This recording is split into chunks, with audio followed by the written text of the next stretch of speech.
Ceci est un rapide survol de la nouvelle application Teams. Depuis le retour des vacances, nous avons accès à la nouvelle version de l'application Teams. L'apparence a peu changé. Alors, les principaux changements qu'on peut voir, c'est par exemple, si on va dans une équipe, on peut changer l'ordre des publications. Donc, si je clique ici à droite, dans le canal de mon équipe, là, c'est important d'être dans un canal d'une équipe. On peut consulter les nouvelles publications en haut. Ça ressemble à l'ordre d'arrivée des messages dans notre courriel, par exemple. Quand on fait ce changement-là, ça s'applique à toutes les équipes dont on fait partie.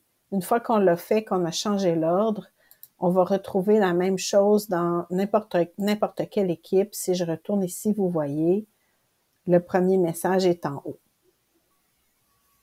On peut aussi reprendre le brouillon d'une publication. Par exemple, ici, j'avais commencé à faire une nouvelle publication, mais j'ai été appelée, donc j'ai dû arrêter mon travail et revenir. Je peux maintenant continuer vers le brouillon, donc je peux réécrire mon texte et ensuite de ça, le publier. Il va apparaître en haut des publications, puis je peux ensuite de ça aller commencer une nouvelle publication juste au-dessus.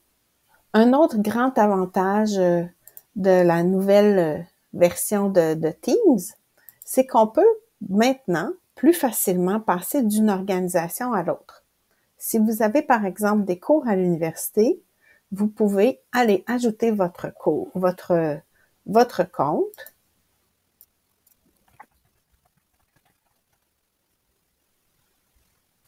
Comme j'avais déjà ajouté mon compte, il m'a pas demandé mon mot de passe, mais j'aurais eu à le faire. Et là, vous voyez, dans ma liste ici, je peux passer de mon compte du CSSPI à mon compte du Récit, à mon compte de l'Université de Sherbrooke. L'avantage de pouvoir avoir accès à mes comptes comme ça, c'est que je vais voir aussi ici les notifications d'un compte à l'autre. Donc, je vais pouvoir consulter les activités d'un compte à l'autre. Et puis, si j'assiste à une réunion, par exemple, qui est dans mon calendrier, dans un des comptes,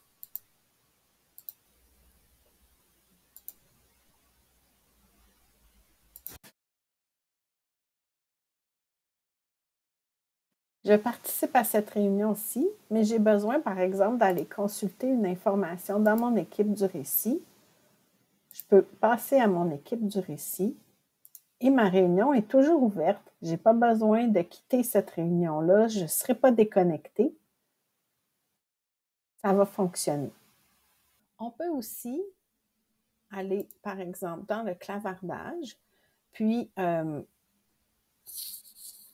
envoyer un message, plutôt programmer l'envoi d'un message. Par exemple, j'ai oublié de mentionner quelque chose à une de mes collègues.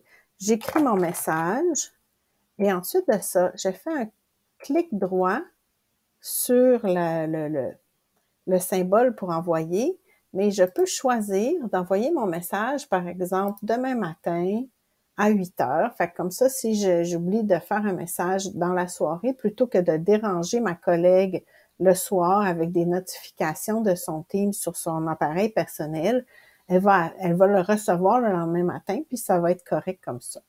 Dernière chose que je veux vous montrer du nouveau Teams, c'est qu'on peut aller dans les paramètres et on peut aller gérer, par exemple, les notifications.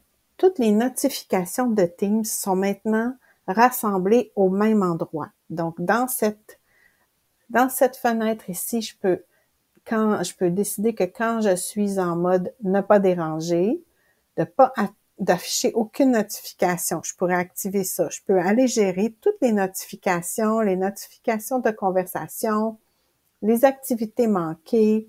Je peux désactiver mes notifications. Alors, je vous invite à aller faire le ménage et ajuster les notifications de vos différentes équipes dans les paramètres.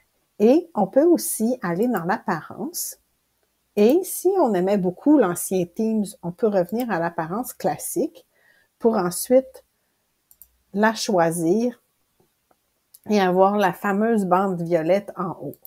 Je vais revenir au thème du système d'exploitation.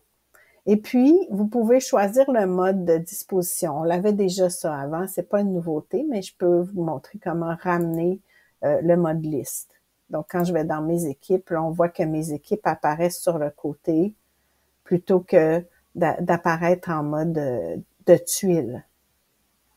Et voilà, c'était un survol de la nouvelle application Teams. N'hésitez pas à nous écrire si vous avez d'autres questions.